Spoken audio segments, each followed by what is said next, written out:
Shalom. Selamat datang di Renungan Harian Rhapsody of Realities Indonesia, edisi 26 Juli 2025. Puasa itu penting. Lalu aku mengarahkan mukaku kepada Tuhan Allah untuk berdoa dan bermohon, sambil berpuasa. Daniel 9 ayat 3. Alkitab berbicara tentang mereka yang melayani Tuhan dengan berpuasa dan berdoa siang dan malam. Kita harus meniru iman mereka, belajar dari teladan mereka, dan meneruskan praktik yang sama dalam perjalanan kita dengan Tuhan. Misalnya, dalam Lukas 2 ayat 36-37, kita membaca tentang Hana, seorang nabiah, yang secara harfiah tinggal di bait suci. Lagi pula di situ ada Hana, seorang nabi perempuan, anak Fanuel dari suku Asher. Ia sudah sangat lanjut umurnya. Sesudah kawin, ia hidup 7 tahun lamanya bersama suaminya, dan sekarang ia janda dan berumur 84 tahun. Ia tidak pernah meninggalkan bait Allah dan siang malam beribadah dengan berpuasa dan berdoa. Juga, dalam Kisah Para Rasul 13, Paulus dan Barnabas, bersama dengan para pemimpin lainnya, mendedikasikan diri mereka untuk berpuasa dan berdoa. Pada waktu itu dalam jemaat di Antiokhia ada beberapa nabi dan pengajar. Pada suatu hari ketika mereka beribadah kepada Tuhan dan berpuasa, berkatalah Roh Kudus, "Khususkanlah Barnabas dan Saulus bagiku untuk tugas yang telah kutentukan bagi mereka."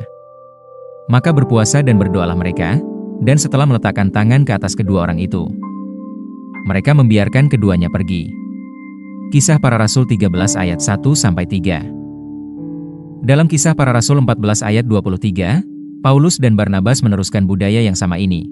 Di tiap-tiap jemaat rasul-rasul itu menetapkan penatua-penatua bagi jemaat itu, dan setelah berdoa dan berpuasa, mereka menyerahkan penatua-penatua itu kepada Tuhan, yang adalah sumber kepercayaan mereka. Bahkan, Paulus, dalam 2 Korintus 11, ketika menguraikan beberapa bukti pelayanan dan kerasulannya, ia secara khusus merujuk pada puasa. "Aku banyak berjerih lelah dan bekerja berat, kerap kali aku tidak tidur, aku lapar dan dahaga, kerap kali aku berpuasa, kedinginan dan tanpa pakaian." 2 Korintus 11 ayat 27. Lebih jauh, Tuhan Yesus sendiri memberikan contoh utama tentang puasa sebagaimana dicatat dalam Matius 4 ayat 2. Dan setelah berpuasa 40 hari dan 40 malam, akhirnya laparlah Yesus. Ini adalah waktu persiapan rohani yang intensif sebelum ia memulai pelayanannya di depan umum. Contoh-contoh ini dan contoh lainnya dalam kitab suci menetapkan sebuah hal pendahuluan bagi kita. Kita harus melayani Tuhan dengan berpuasa sesering yang diperlukan karena kita memiliki pelayanan yang sama dan bekerja dengan roh yang sama. Itu adalah salah satu cara untuk mempertahankan inspirasi dan menerima bimbingan untuk secara efektif melaksanakan apa yang telah Tuhan percayakan kepada kita. Kemuliaan bagi Tuhan. Mari kita berdoa. Bapa terkasih, aku berterima kasih atas teladan yang diberikan kepadaku melalui firman-Mu. Aku berjalan di jalan iman, disiplin, dan pengabdian yang sama, melayani melalui doa dan puasa, dan memenuhi panggilanku dengan ketekunan dan kuasa.